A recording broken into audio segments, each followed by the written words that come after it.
Welcome, everybody. Today is the last date of our lecture series and discussion series, Healing Architecture. A very warm welcome to our special guest, Professor Alex de Reyke. He is now talking about the architecture of health or the architecture of hope.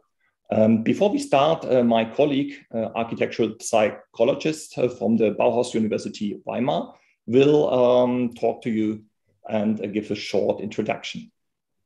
Yes, also a warm welcome from me. Thank you for joining us today. Our last impulse is of particular importance to me. The concept of the Maggie Centers has fascinated me for a long time. For me, it proves that so much is possible in the context of healing architecture and healing environments. And it proves that each of us can change everything. We as individuals can make a difference. We have to keep this in mind. Maggie Caswell-Yanks, having cancer herself, her husband, Charles Yanks, and her nurse, Laura Lee. A clear vision based on their own experience. A place for health for the patients and their families, based on a normal residential building, the place before illness entered their lives. The kitchen as the heart and meeting point, the importance of nature, an atmosphere appreciative and supportive. The program behind the Maggie Centers is so clear, so understandable. It seems so essential, especially in the context of everyday clinical experience. The interpretation of this program by the architects prove what architecture adds like magic: empathy, appreciation, realization in the best sense of the word. The expert during our preparation was Dr. Eigendorf from the clinical complex Bad Berka. Thank you to him. And now I hand over to Hannah for the introduction of Alex de Reyke. Hannah, student from the Bauhaus University Weimar. Thank you very much. Yeah, my name is Hannah Kruse, one of 3 students today from Bauhaus University Weimar, moderating this evening. So last but definitely not least, this evening's topic is the architecture of health. It's about a very sensitive design Maggie Center in Oldham in the northwest of England. And I would like to welcome and shortly introduce our guest, Alex de Reyke, who is a founding director of DRMM, together with Philip Marsh and Sadie Morgan in 1995 in London. Since then, they focused on sustainable and socially useful architecture and have become a recognized pioneer and engineered timber design. According to DRMM, Alex de Reyke is a design champion and responsible for concepts and the construction of their timber projects. He researches on contemporary materials and construction methods and has given many conferences about timber construction, prefabrication, sustainability, and the relation between architecture and health. Besides all that, he also has extensive teaching experience at different institutions, just to mention as an example, the Düsseldorf School of Architecture or the London South Bank University. So all in all, this multidisciplinary approach has led to innovative concepts resulting in various successful projects, which many of them have received international attention, won prizes, and or appeared in publications worldwide. So we are excited to hear Mr. de Reyke presentation about his total design ethos and approach of the Maggie Center in Oldham, about which I somewhere read a very nice quote that it's a simple but yet sophisticated wooden box filled with surprises, and we are very curious to hear more about them. So a very warm welcome to Alex de Reyke, and I will now pass on the virtual stage to you. Thank you, Hannah. And Alexander and Axel. I really appreciate being invited to join you in Wuppertal and Weimar and maybe beyond. This requires screen sharing from the get-go, so we'll start. Is that working? Maybe now, yeah? Okay. So, yeah, okay. Now, as you mentioned, the story of the Architecture of Hope is not limited to the project that DRMM did in Oldham. There are in fact now, I think, 27 Maggie centres across the UK. They're normally associated with a large oncology hospital, that is a cancer specialism hospital. And they're increasing all the time, just as cancer is increasing all the time. It's now thought to be as many as 1 in 3 and increasing who have had experience of cancer. And certainly I would say everyone has either had experience of cancer itself or being affected by it because you are either family or close friend of somebody who's having to go through this. And to be invited to do a Maggie's project is a great compliment, really, as an architect. And it's a moment when you decide many things about your approach to the project. And from the beginning, I thought that really it was like being asked to design a kind of mini manifesto against the hospital system, so that the first requirement of the brief was to not be like a hospital. And the middle image is so typical. It could be anywhere in the UK. It's a corridor. It's constructed from unhealthy materials, even carcinogenic materials in the form of leads and perhaps toxic paints. There are CFCs present in the things like vinyl of the flooring. It's not even daylit. So it's routine for a hospital to present itself as a cure, and yet it's entirely at odds with the way we understand the health benefits of good architecture, which I hope is encapsulated in the right. Obviously, as a Dutch person, I come from a discipline of modernism with the tenets of space and light and health in the fresh air, as espoused by architects like Duiker from the modern movement. If you look at Mackie's portfolio of buildings, this is just some of them. They are amazing. They're incredible buildings, but I felt that there was also an obligation to be critical. I went on a tour of them with Laura Lee, who's the CEO of Maggie's. Maggie Keswick's former nurse, as you mentioned. She is now running the charity. And we toured several, I think 8, and I came to the conclusion that they were characterized not only by the brief, which is very specific about certain interior qualities, which I'll talk about later, and organizational principles, but they're also, unlike the brief, preoccupied with all the things architects are always preoccupied with, namely form, and sometimes even, you could say gymnastics, structural gymnastics or formal gymnastics. I thought that if I had a general critique and if I had to brief my team, as of course I did, then it would be to not make an important exterior, to only focus on the interior. Because of course that's the experience of the user. This is the site. Oldham is a massive general hospital. It has both chemotherapy and surgery and radiation, with the 3 tenets of National Health Service dealing with cancer. It's either drugs or it's the knife. And this machine represents the epitome of, if you like, the idea that the hospital can cure you through a process. It's a process-driven, institutionalized environment which relies on the idea of drugs or surgery. And in a nutshell, it could also be described as an operating theatre surrounded by a bad hotel. So when we were invited to put a a Maggie's Centre in the entrance area of the car park. In other words, like a gatehouse to the whole giant machine.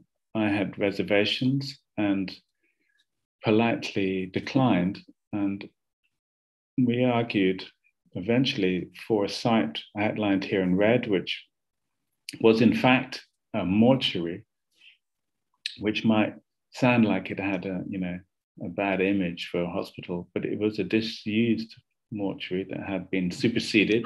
So it was a kind of semi-ruined building. And yet it was on the edge of the site. And importantly, it was next to the existing breast cancer clinic, which you can see bottom left building, the large roof, and top right, an image of it.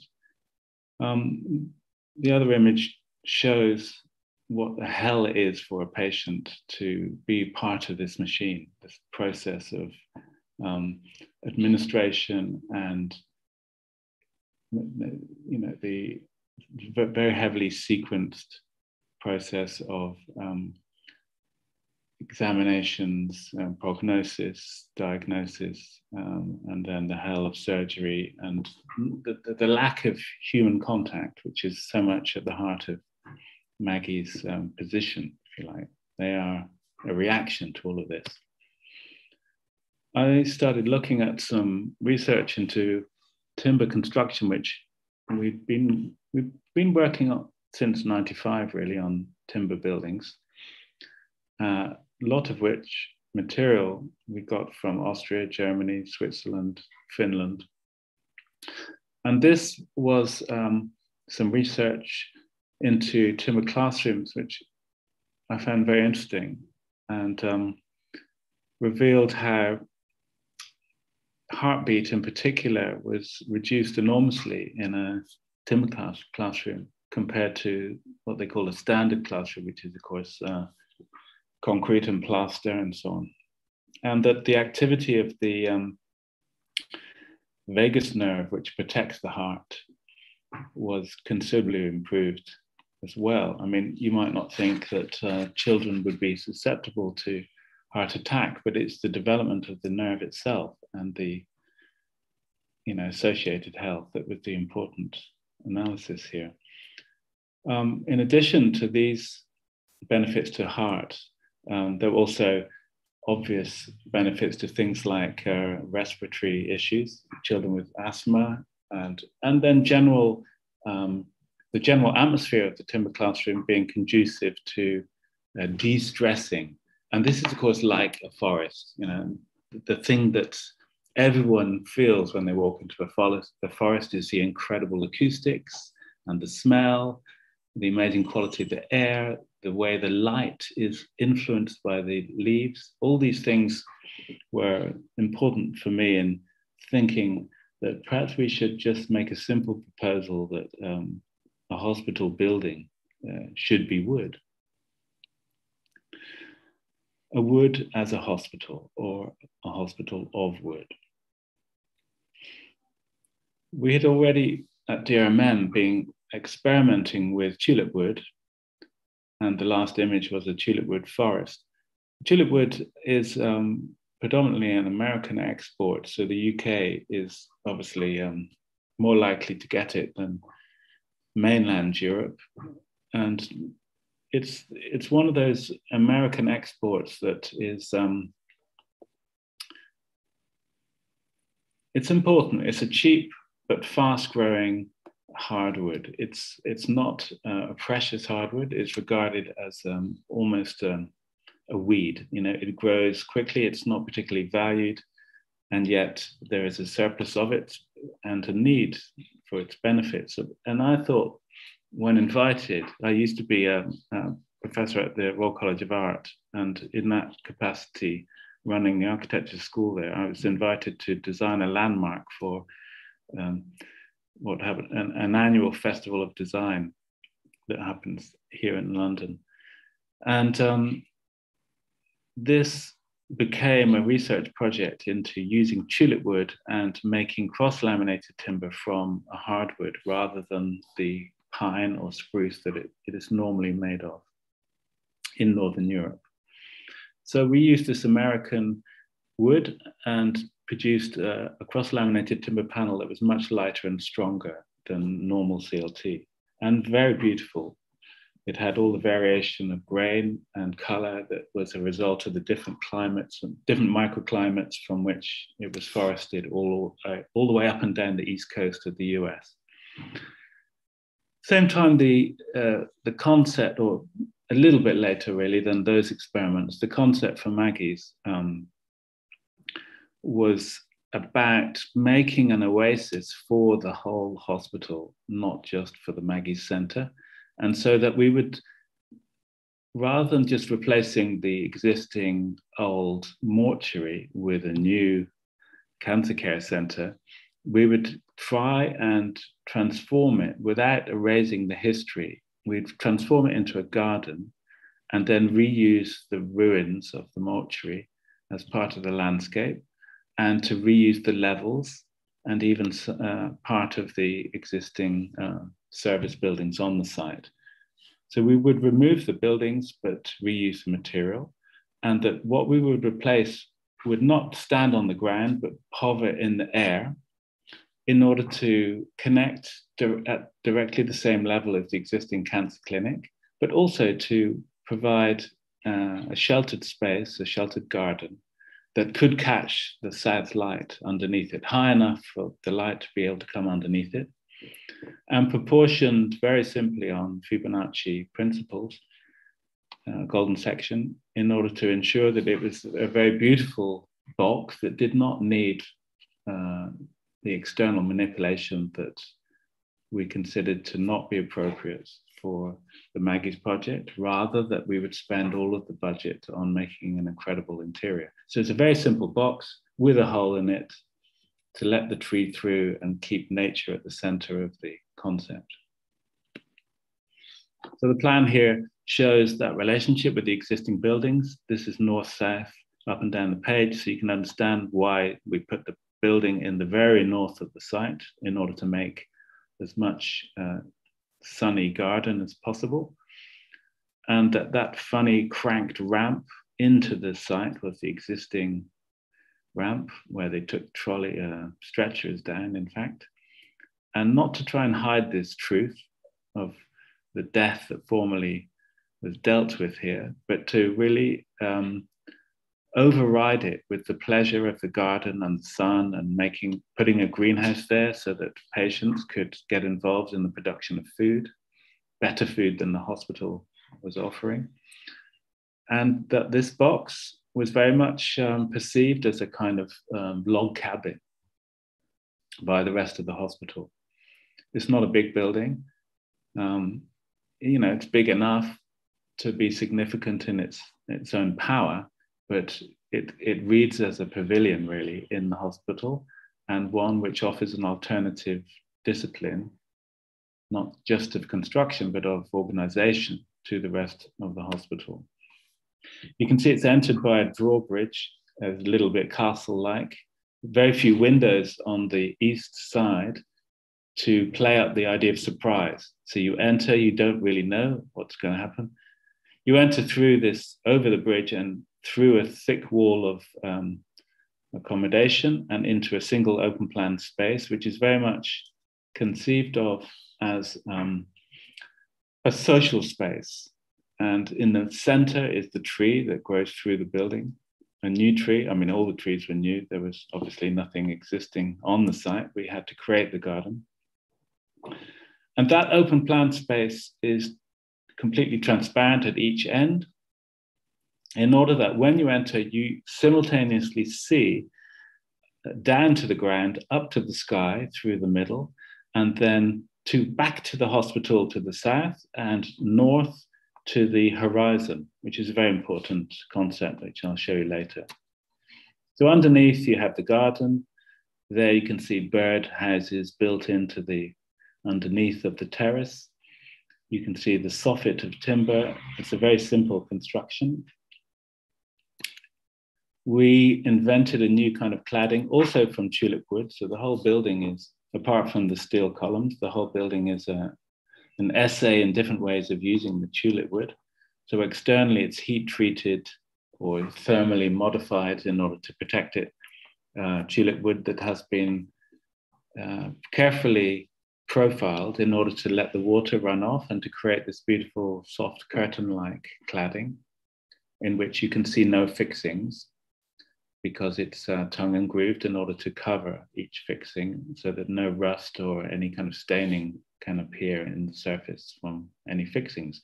The whole box hovers over the old wall of the hospital in order to demonstrate its independence, but also that it fits and it's not necessarily at odds. It sees itself as a complementary object.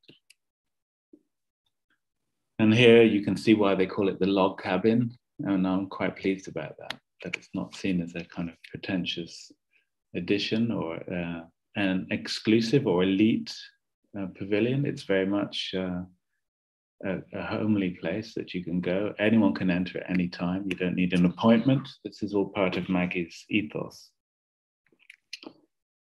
The surprise when entering is accentuated by not just nature at the center in the form of light and the tree and birds and rain and so on. It's more that the surprise is a kind of spatial trick, because you enter a simple dark looking box and then it's filled with the presence of the sky and the light, and that it's all constructed really from one material apart from the floor.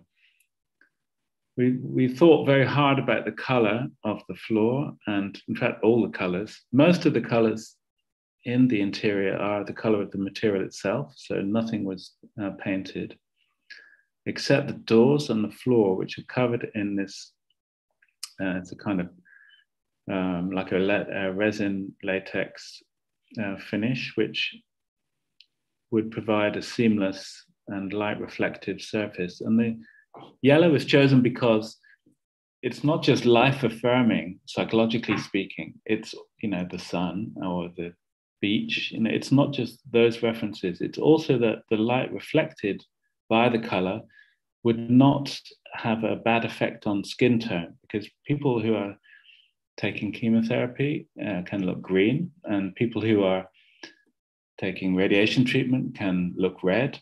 And that, if, for example, we'd used a blue floor, obviously that would have a very darkening effect on a green skin tone. And we wanted at all times to provide a kind of uplight from the floor, as well as a downlight from the sky, which was warm.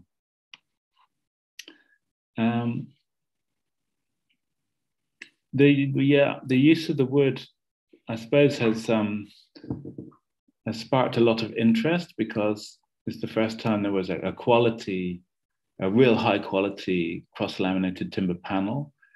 Prior to this, it was always a question of, do you want industrial grade pine or do you want domestic grade pine? But either way, you have a lot of knots, and it was often considered, CLT was often considered as something that looked like a sauna.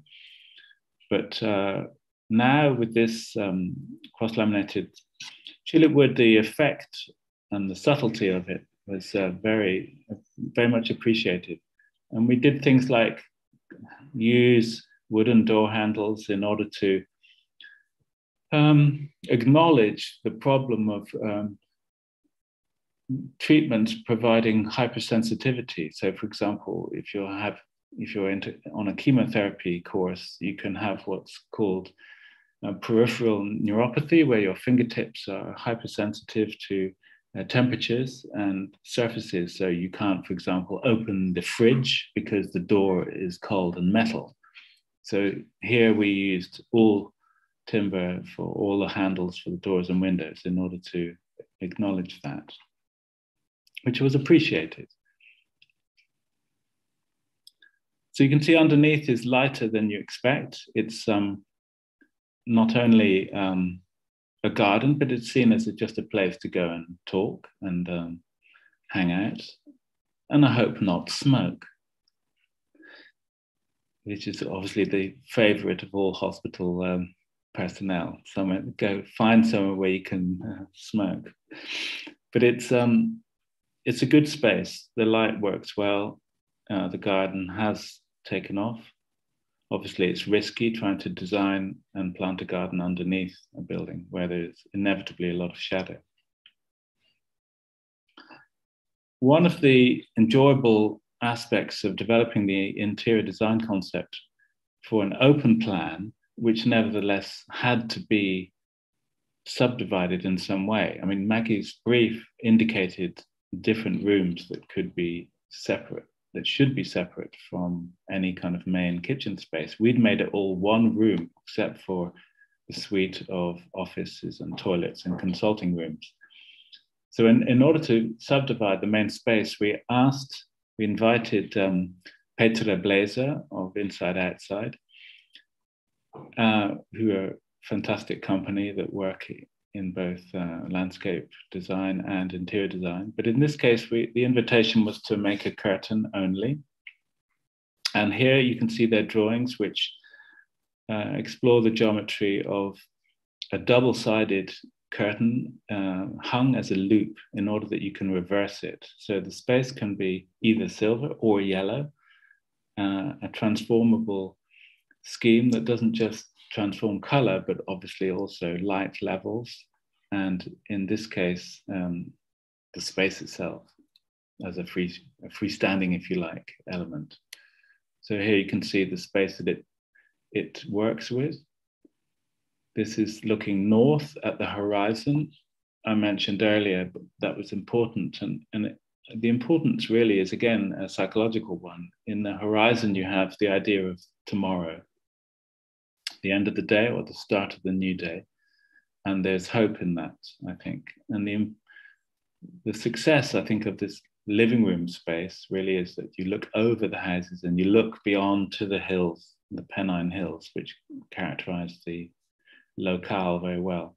It's not a good day here, but then it never is in Oldham, so it's hard to take a picture where you can really see that horizon well. Anyway, the curtain there you can see this way around, fully open and yellow side out, but here I can show you not only Petra moving it in order to transform the space. You might want to do, for example, you might want to have a private session to try wigs on because you've lost your hair, or you might want somewhere to do yoga as a group, but not be part of the main space. Or you might want just to have a little chat with a few people about diet or exercise. You know, these are private conversations which can be, you know, spontaneous within that space. So on the other side here, you see a couple of people who say a few words about just being able to use it. And I think the importance of it is, and the reason they've done this is because they are invited to transform the space. They're not passive, and that's key in a patient's life. You know, why should you be passive as a patient? Things being done to you. Why can't you actually influence your healing environment in a positive way? And that's, I think, something that Maggie's definitely appreciated. These ladies are not patients, I would just like to say. And actually, that's interesting too. In Maggie's, you never know who is who because they deliberately don't wear badges. So there is no visible hierarchy of staff and patient, or active and passive, or even signage on doors. The whole idea is that it's not like an institution with those names and badges. You have to talk with each other. So this is what these ladies say. Hello. Do you like the curtain? I absolutely love the curtain. Can you hear? Therapist, I thought when I first got told about the curtain, it might be very claustrophobic behind the curtain during a relaxation session. Yes. Actually, it's very spacious, very cozy, and it makes you feel very nice behind the curtain. And it's actually very therapeutic. And I'll pass you over to Frances now who'll explain. Love the curtain. I was allowed to close it because it's so simple to do, and it's just therapeutic. Just actually opening it and closing it. Well, thank you very much, Petra. Yeah. Really good design, very well made and very well thought of. And the colours are great as well. Thank you. Okay,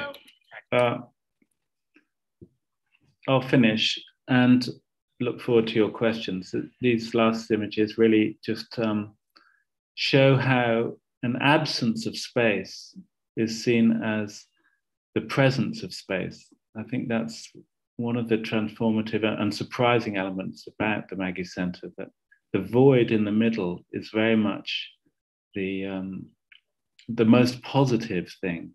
It is an absence, but it's the most positive contribution to the space. You understand the tree not only as a symbol. I mean, they call it the tree of life. We didn't give it that name. That was immediately adopted by patients using it. But you don't just examine the tree or understand the tree as a symbol of life. You watch nature going on. And I think, you know, in watching rain and watching birds and wind and light, there is this connection with the idea that you have the ability to heal yourself naturally. So with that, I will finish and look forward to your questions. Vielen Dank. Thank you very much, Alex. It was a very interesting lecture indeed. I asked myself, for me, the most important question is, what is the value actually of beauty in the context of sorrow and suffering, in the context of having a cancer or discussing the themes connected with cancer, of having this destructive illness. So I asked myself, in the same context, how do people react entering this highly inspiring and appreciative building? Maybe you can tell us a little bit about the value of beauty for people who are suffering like that. Yeah, that's a good question. And I have to make a personal reference because my partner at the time was undergoing cancer therapy. And the project definitely benefited from her insight into this. And when I started working on the project, she was super critical. She said, why would the money be spent on a beautiful building? That's a waste of money. I don't want a beautiful building. If it's me, I just want a blood transfusion, or I want better healthcare. I want better clinical care, you know? And the idea of providing beauty for patients, she was angry about, because it seemed to represent a waste of resources. And in time, as her cancer progressed and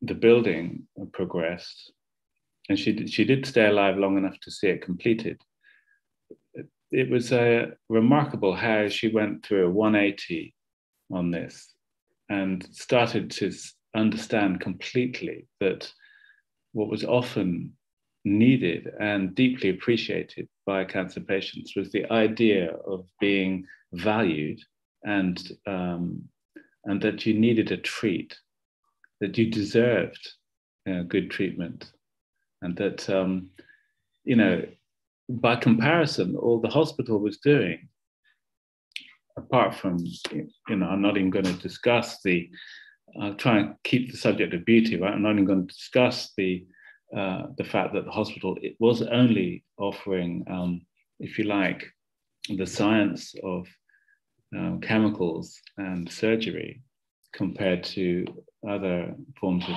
treatment, like, say, diet, exercise, and the like. So not even going to talk about the sort of medical comparison, but because of course Maggie's is not a clinical facility, but the idea of beauty compared to the hospital aesthetic is marked, isn't it? I mean, the hospital experience was sitting in a plastic chair in a room without daylight, contemplating mortality with only a vending machine offering you sugary food, you know, known to be a catalyst for cancer, you know, cancer cell division. stimulated by fizzy drinks and sugary snacks. And so in the UK, at least, the contrast between the state system and the Maggie system is an aesthetic 180, basically. It's diametrically opposed. Thank you. I think I have more questions, but I would actually ask one of our students to continue. So also from my side, thank you for the interesting presentation. So when we took a closer look at your project in class, we recognized differences between the model of the building and the final realization, especially regarding the garden underneath the building. There was like a curved bench underneath the hole. And we were wondering why. So how did it come to these changes? Well, we work iteratively, and we make models, and we do a lot of different drawings, sketches, computers. It's a process of design development, really. And the thing is, to get a good piece of architecture, you have to work closely with your collaborators and the client, all of whom have valid views on the whole thing. So, yeah, I would say that the concept of the box with the hole in it and being able to sit underneath was held on to, but it definitely changed. And I think usually better. Sometimes it has to change because you can't afford it, you know. I did want to honor the budget. It's not an extravagant budget. And we wanted to be on time and on budget. So that meant sacrificing some things. The bench didn't seem as important as getting all the trees in, for example, because we thought we can put a bench in later, you know, but it's very hard to put a tree in later, especially underneath a building, you know, so a mature tree. So we had a strict budget for the landscape, and we did it ourselves with help from a specialist, knowledgeable tree and plant person called Rupert Muldoon. But the project architect Jasmine Sohi and myself, we just tried to work out the garden and all of the stuff in the garden, and we chose good garden furniture, which you don't see under the building now. It's up on the terrace, which is the remains of an old services bunker, which belonged to the former building. And that was something which appeared during demolition and couldn't be changed because it was still servicing the main hospital. So you see there are things which had to be recycled, things which had to change, and the process of design development should, if possible, be a flexible one. I think it's important, actually, that things don't end up exactly as you expect before you've begun to interface with the site and the process of building. Okay, thank you. It was very interesting to hear. So I will now pass the word to Mrs. Abel, who also has another question for you. Thanks. Thank you so much, but Christoph is before me. Christoph, go on. Thank you. And thank you, Mr. de Rijk, for this interesting presentation. I would like to ask a question about sustainability. And as you said, the tulip wood comes from North America. So my question is it a potential for projects in your future to use local wood? Yeah, that's been my critique too. The UK has not been a very impressive forestry manager for a long time. Obviously, as an island, it used to be covered in trees, but the majority of them were used to make navies and things a long time ago. So the indigenous species now are relatively small compared to Germany. And we don't have an unbroken tradition of forestry and carpentry and joinery workshops. So that was really suddenly broken by the Industrial Revolution. And now forestry in the UK is predominantly used for paper, fences, Christmas trees. Sadly, it's not really structural timber. This is improving. I'm happy to say that finally it's definitely improving, as the UK is very aware of the need to produce its own timber. But whenever we try and build timber buildings here in the UK, we pretty much always end up having to import it from Germany, from Finland, from Sweden, Austria. It's you've got a much more developed industry. Thank you, because I always thought you thought of that, because you write on your homepage, this is a sustainable building. Yeah, but you have to also remember that nearly every building material is imported to the UK. So it's still more sustainable to build in imported timber than it is imported steel. And also the sustainability is more, of course, than just the material. I mean, the sustainability is a combination of a kind of holistic approach to building, which includes natural ventilation, natural light, high levels of timber insulation, not using toxic components. I mean, even to be the first hospital type building that does not use artificial materials is incredible. But the sustainability of the project is more about, it's about people and about healthcare and even money, Thank you. Thank you. Then now, Mrs. Aube. Thank you so much, Christoph. Yeah, during our preparation and the discussion, we were so impressed about all the details, about the beauty of the building, we were totally impressed. But then we shared one question, and perhaps it was the same question which arose in the discussion with your partner having cancer herself. We thought about all the money that is spent for this Maggie Center, and we thought about all the patients in the hospital building next to the Maggie Center. Yeah. Because the Maggie Center is an impulse, so important, so wonderful, but it's added to normal hospital buildings. And inside this normal hospital buildings, there are so many patients that suffer, and they have perhaps no high quality architecture inside this hospital buildings. And so we discussed the amount of money that is necessary for the Maggie Centers and what could perhaps happen with this amount of money if you spend it elsewhere. Yeah.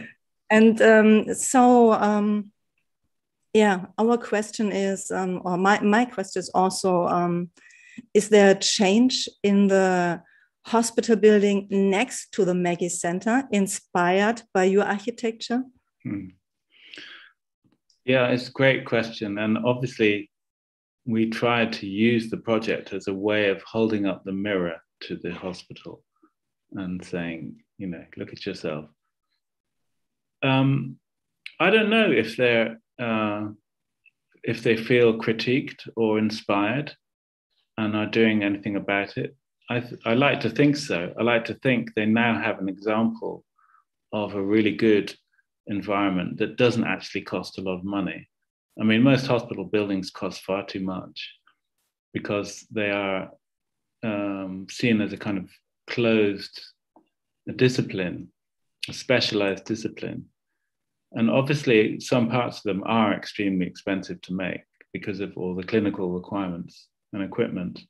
But a Maggie's building doesn't have that specialized clinical requirements, so it doesn't actually need to be particularly expensive. So I wouldn't call it extravagant. I would call it well spent. The money is really carefully and well spent. And also, anyone can go there at any time.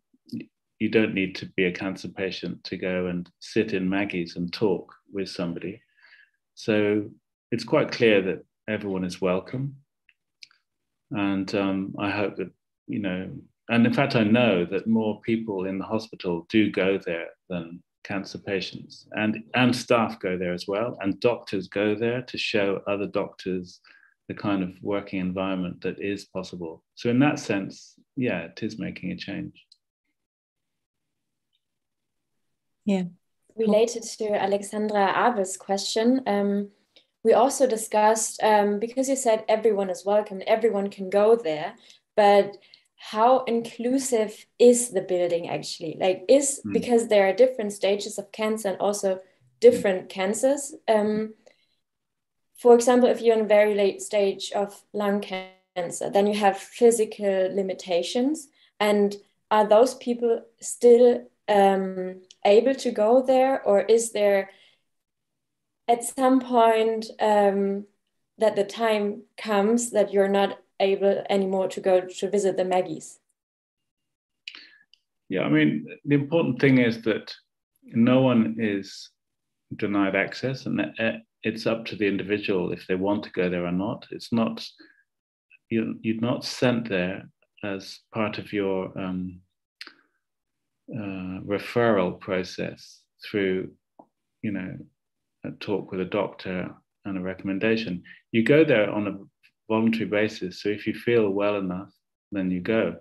And I think even those who feel close to death get a great deal from going there in order to talk about it, because everyone working there has had a history in oncology themselves. The staff are chosen extremely carefully. So they're very experienced. They're not in a sense, they're not doctors and nurses as in the hospital provides, but they all have oncology nursing experience or clinical experience that is valid. So, and apart from that, I think they offer alternatives to that world. That the advice they offer isn't just medical. So you might be worried, member of the family, about the fact that it costs a lot to have cancer. You might go for financial advice, what benefits are available. So many of the people that go are not directly cancer patients, but they're friends who are stressed, or, a wife or a husband or children of the person who has cancer, who need not just practical advice, but perhaps some emotional support, So it's partly about cancer, and it's really also partly about stress and the associated stress that goes with cancer. It's very hard to quantify, and say, well, the cost of a Maggie Center could have been distributed into clinical care, which would have benefited X number of patients to Y amount. I think it's kind of impossible, and it's not worth doing as an exercise, because this is a completely independent charity that are trying to cover the cracks that hospitals create, because the machine for fixing things also creates other problems. What happened to my partner was that for every operation and every procedure, there were side effects that were sometimes terminal. It was, in the end, that's what happened. It's a litany of problems created by the hospital, even though they fixed the cancer per se. Other damage is done. And I think Maggie's are very skillful at identifying what is troubling people, even if they can't talk about it, you know. And that's really what they offer, that kind of emotional support. So for that, is it important that the Maggie Center is not part of the hospital building? Is it important? Yeah. Must it be a separate building for this effect? No, I think once or twice they have been incorporated into existing buildings within the campus when there wasn't a need for a new building. But they do like to keep, rather than distribute through the whole system, they do like to run it themselves because they are self-financed and the hospital can't afford to have it, you know. So they, rather than just hand over the money, as some charities might, they like to provide what they call the architecture of hope, you know. It's a very specific assistance to wellness. Yeah. But so the hospital building is not the architecture of hope. And this is kind of sad. Yeah, but one hopes that the architecture of hope will gradually improve the architecture of hospitals. Yeah. Thank you so much. So Alex, I don't know if it's the last question. We're on the last 5 minutes now at the moment, but I like to start or to open my last question with a quotation of a famous nurse, Florence Nightingale. She left us her message: never underestimating the healing effects of beauty, she told us. So my question is, to what extent does this building, your building, even if it's just a nucleus, have the potential to become this nucleus for new architecture in the field of healthcare building? So maybe it's just a message from you. Can you tell us something to it? Well, of course, I would say build in timber. I'm sure that the therapeutic and health benefits of trees are instilled in timber construction. So in short, that would be my message. But I've never heard that quote of Florence Nightingale. I find that interesting because the most famous hospital of her period was not St. Thomas's here in London or Guy's Hospital here in London. It was the Rancoy Hospital that the engineer Isambard Brunel built. That was the special project, I think, that made her so famous. It was the Crimea War, and Brunel he designed and had built a timber hospital as a prefabricated structure, a series of buildings for a site in the Crimea, I think the Dardanelles. And she was effectively the client for that.